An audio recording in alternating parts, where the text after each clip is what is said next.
Hi, and welcome to BB's Crafty Haven. I am Belinda, and thank you so much for stopping by my channel today. It always means so much to me. I really appreciate it. I have 3 spring DIYs for you today. One is Easter, and 2 are the spring. I guess Easter could be spring too. It depends on how you look at it. Anyways, I have 3 of them for you. I hope you enjoy them. Please comment in the comment box below and let me know what you think of them. I love reading your comments. I love hearing from you. If you don't know what to say, just say hello. I just love to hear from my subscribers. It means a lot to me. And if you have not subscribed, please do, and give me that thumbs up on that video. That really helps me a lot.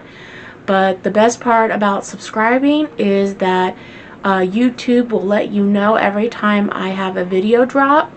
I do not have a set schedule on when I do drop my videos. So with that, that's a perk you'll get with subscribing. It's free. It doesn't cost you anything. And when you do, you'll know every time that I have a video up. And I appreciate everyone here who stopped by and who's going to watch my channel today. It means the world to me. And with that, let's get on with these DIYs. DIY number 1. We're going to start with one of those boxes you can get from Dollar Tree. It's like a drawer. They usually have a heart or butterfly, and I just took out the insert. We have a macrame ring and that little round disc that I got from Hobby Lobby. The dowel rod is one of those dowel rods that it's actually not even a dowel rod. It's one of the brushes with the foam brushes, and I just saved the handle. Anyways, okay, I painted everything in my white from Apple Barrel. And then I'm taking this napkin I got from Dollar Tree and my water pen, and I'm going to go around and take out a little flower, and we are going to Mod Podge that on our box. And oh, and don't forget to take off. It was a single ply, so make sure, or 1 or 2 ply. So make sure you take off that ply. And I'm just gonna Mod Podge this on in. What I do to this corner, I do to all 4. I don't really show it, but it's basically the same concept. I just cut out a little flower and I stick it on the box, and I do this to all of 4 sides. And that one had a little too much on it that I didn't like, so I just started picking it off. And I just put, like I said, I put Mod Podge down, I put the napkin down, and then I'll put more Mod Podge over it, and then I'll just sand off the excess that's hanging over. And I do that same thing on all 4. And I just use different pieces of that napkin for that. But once I get that, this is what it looks like. This is what I did. So all 4 corners, all 4 sides are taken care of. I'm going to take that macrame ring, and I'm going to take my cutters, and I'm going to cut it in half. And we're only going to use 1/2 of that. And that cut like butter. That was like the easiest cutting thing. Now this, on the other hand, was a pain in the butt. And I'm cutting down one side at an angle, and it took every strength in me. I had to keep turning it. I had to keep oh my god, I ended up turning off the camera because this would have been like the longest video of me struggling to cut this thing. But as I just showed you, that one side is cut at an angle. And by the way, don't use wood glue because I use Mod Podge on this and it doesn't like to stick. So you want to use hot glue. But anytime I work with wood, I like to use the wood glue, but it didn't want to stick to this. So and you'll find out in a minute because it's going to fall over. See? And then I'm like, wait a minute. Nope, I can't use that. That's not going to work. So I pull out the hot glue and I just use hot glue. And it's holding up fine. It's not like it's a heavy item that I connected to the side of the wood box. But we're going to connect that. And once I get that connected, I believe I connect the side, the ring, or half the macrame ring. And the whole time I'm doing this, I'm thinking of Craft Away with May and her making her terracotta teacups. which if you've not seen, you've got to go to her channel and watch those. I love watching her make those things. They're so cute. This little round disc I got from Hobby Lobby, and we're just gonna hot glue that to the front of that dowel rod. But anyways, I was thinking about her the whole time I was making this because I thought this was really cute and it made me think of her. So if you have not seen that, you need to pop over to Craft Away with May and check her out. Anyways, okay, I'm taking my gray. I forget what it's called. It's like gray granite.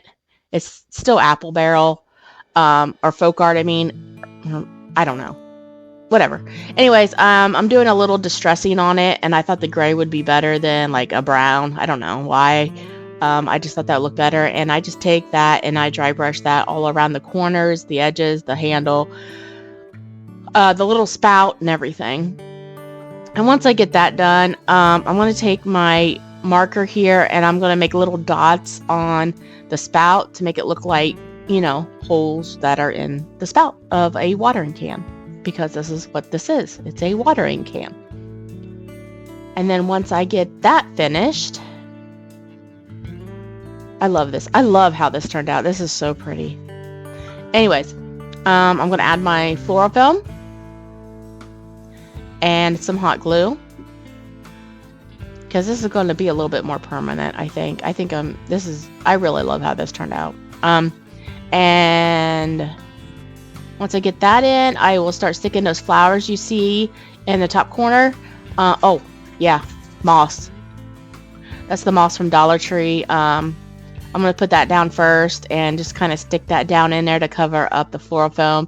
And then I'm going to stick those flowers I got from Dollar Tree in there, and I'm just going to arrange it until it looks pretty. And once I get this in there, of course, I do trim that down and clean it up, because this stuff's like friggin' hot mess. This is like glitter. I swear this is just as bad as glitter. It gets everywhere, and I'm like cleaning it up for days. I don't know if you guys have that problem, but I do. It drives me insane. But anyways, I just start stuffing all these flowers in here, and oh, I forgot about those. Those I got at Dollar Tree too. I wanted some. I didn't want it to be all blue, and the can's white as well, so I added some of those flowers as well in greenery, just to help, I don't know, give it dimension, I guess, or different coloring. I think it turned out great. I love how this turned out. But this is it for this project. Please let me know in the description box below what you think. I'm absolutely in love with this. I think this is awesome. DIY number 2. Okay, we're going to start with one of those little houses you can get from Dollar Tree. And that middle part, I'm going to paint in my white from Apple Barrel. Just the middle. And then my folk art wax, I'm going to do the edges and the side. And I'm going to go all the way around with a paper towel and, you know, kind of do the wipe on, wipe off thing.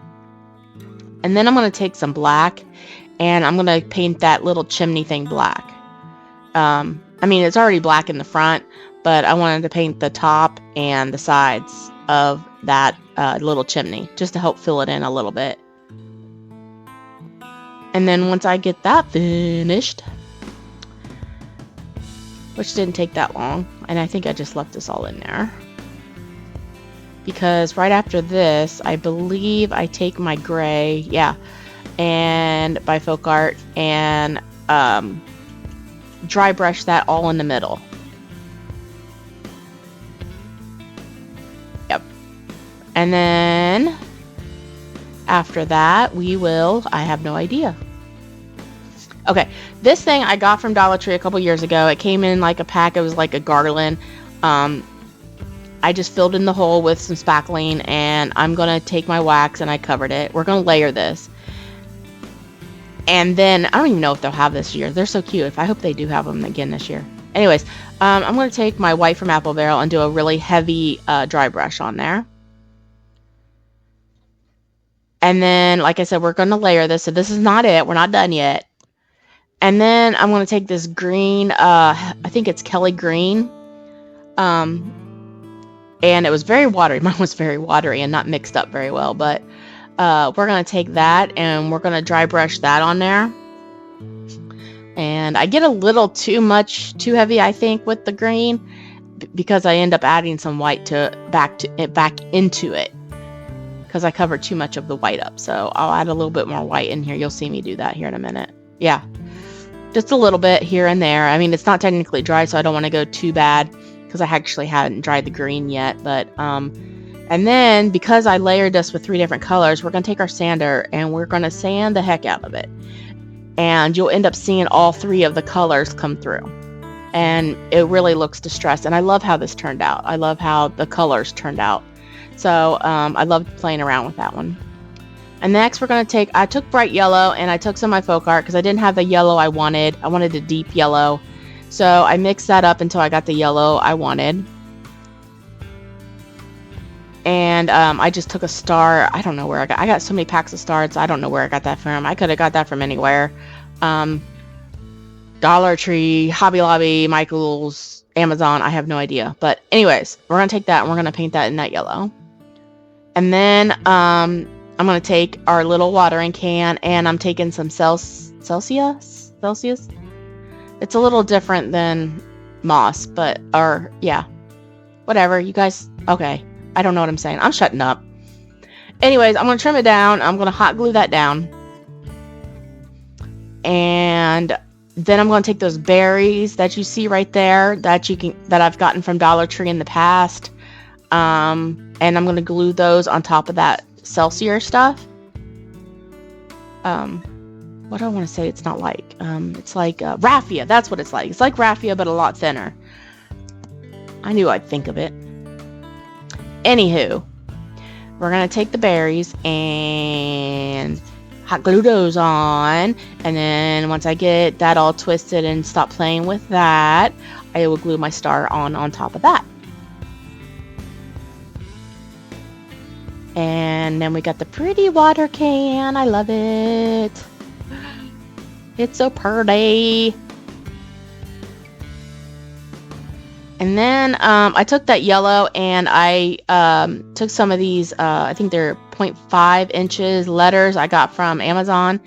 And again, I took that same yellow that I used on that star and I painted these. And I'm just kind of throwing these in there because I need to figure out about where I need to put my watering can. So I just kind of rearrange those letters at the top and I just push those down. I don't deal with those, but once I finally figure these out, I'll take a pen and mark where I've put that watering can so I know where to put my glue, and I use a little bit of wood glue and hot glue, and then I use the wood glue to glue down the letters, which I don't show you because that's just boring and it puts you to sleep to watch me glue all those letters down. But you see what it says. It says love blooms here. And once I really get all these, get the watering can on and the letters on, that's it for this. I mean, it pretty much stands up on its own. So I'll do that and just, that's it. So let me know in the description box below what you think. I thought about adding a bow, but thought that'd be too much. So I decided not to, but you can let me know what you think about that. But anyways, this is it. Let me know what y'all think. I think it turned out beautiful. I'm very happy with it. DIY number 3. We're going to take a mason jar that you can get from Dollar Tree and a mop head. And you probably have seen this one done before because I've seen it done before too, but I wanted one. So with this, we are going to, I guess that's the top of the mop head, and we're going to put a bunch of hot glue around the edges. And this fit perfectly on this mason jar. It was actually pretty cool. And I'm just going to take that and then I'm just going to flip that onto that mason jar and push that down, and that stuck like it was great. And I'm going to brush out my mop head, and don't worry, I do trim it. I don't show me trimming it because again, that'd be boring and you guys would probably never watch me again, and I don't want that. So anyways, I'm going to take a sock that I got from Dollar Tree and I'm going to cut right at the heel of this sock. It's one of those fuzzy socks. And I'm going to take that and I kind of fold over that end, and I'm going to wrap it around the head of our mop. Once I find a spot I like, I guess. I don't know. I fuss with the mop a lot, just FYI, so don't get annoyed. You may get annoyed, but I'm warning you ahead of time. And I do unravel those too. I just don't show it. But the mop heads, you know, they have like 4 strings on them, and I unravel those, but I don't show that either because that's boring too. So anyways, once I get those cut off, and I have not unraveled it yet, But I'm going to take the cuts that I used, and I'm just going to stuff the hat with those. So they don't go to waste. We're just going to use those as filler to puff out our hat a little bit. Because, you know, gnomes like puffy hats. And I want my hat to stick up a little bit, so. I haven't decided I was deciding on whether I wanted it to hang over or stay standing up, but I ended up doing the stand up and just cutting and fraying the edges of the top of the hat. I thought that looked better. But again, I'm fussing with it. I fuss with it quite a bit, but this is what it ends up looking like. And I just take jute and tie it off. Okay, here's some felt, and I cut out this from a piece of paper, and I folded the felt over because we want 2 of them. We want 2 little ears. Which I'm telling you, this doesn't look like a bunny. I think it looks more like a gremlin, but I may have to go back and maybe like round the ears a little bit. I think I made them too pointy, so I definitely got gremlin vibes from this, so you'll have to let me know what you think. But I take that white felt and I cut out those ears, and then I take the pink and I do the same, and I use the template, the paper template, and that's folded over as well, and I cut those out. But of course we want the pink to be a little smaller, but I just ended up cutting this out, and then I'll take the 2 pieces and cut them down so they can fit inside the white of the ears. So here I'm just going to trim a little bit of that off on each side, and then I just glue it down. I think I use Aleene's, maybe tacky glue or something. And then we just glue those down in there. And then we got our little bunny ear. Or in my case, a gremlin ear. But here, I unraveled it, and this is what it looks like when it's unraveled, which I think looks better. It looks fuller. Okay, I got this really huge half bead, and no, I don't know the size, but I think I got it from Woodpecker's Craft. I think it was on sale or clearance or something. Anyways, I just glue that under the hat, and then I kind of glue the hat around the nose, or half bead. I'm sorry I don't know the size of it, but it's a very large, big-butted half bead. So once I get that done, I am going to, I have no idea. Oh, okay, I'm going to show you. Isn't it cute? I do love it until I add the ears, and then it totally starts looking like a gremlin. But I will say it's a cute gremlin, though. I mean, you get a little gremlin vibes from it, but it's kind of cute. Anyways, I fold the ears in, and I glue those together at the bottom of the ear, and then I tack some hot glue into that hat, and then a little bit on the side of the ear and to the hat as well. And then I take some more hot glue, and we're going to pinch the bottom of that ear together and do the same thing. I did glue that hat around the edging of that mop too, and I don't think I showed that, but I wanted to make sure you guys know that I did that so that hat stays on. But anyways, I do that, and then I tack that ear onto the side of the hat as well. And then, of course, we're not finished yet because we've got to add embellishments to my little gremlin / gnome. And I'm going to take this ribbon you get from Dollar Tree, and I'm going to make a bow, and it takes me forever because I can't get it to the way I like it, and I have to fluff it and floof it and mess with it 100 billion times to get it the way I like it, and twist it and turn it, and yeah. Hopefully I did not leave that all in. Sorry if I did. Yeah, I will finish floofing and stop messing with this very soon. But if you see the carrot on the table, that's one of the carrots I got from Dollar Tree a few years ago. I don't even know if they going to have them anymore. But I painted it, and I'm just going to put that in the middle of the bow. And I just hot glue that. And then that's it for this project. This is it. This is the last one. Let me know what you think of all of these, and this one in the description box below. I would love to hear from you. And don't forget to stop by with Craft Away from May and see those little teacups like I was talking about in the beginning. They're very adorable, and she makes one on every video, so they're so cute. But anyways, this is it for this project. Let me know in the description box below what you think, and we're going to go on to our final reveal. And this is everything we've made, and the flower pot water can was my favorite. I love that. I love how that turned out. That blue, the colors. I love it. And I want to thank everybody for stopping by my channel today and watching, sticking it out with me. I appreciate it. It means a lot. I will definitely catch you guys all on my next video, which should be out next weekend. So until then, I'll see you on my next video. Bye.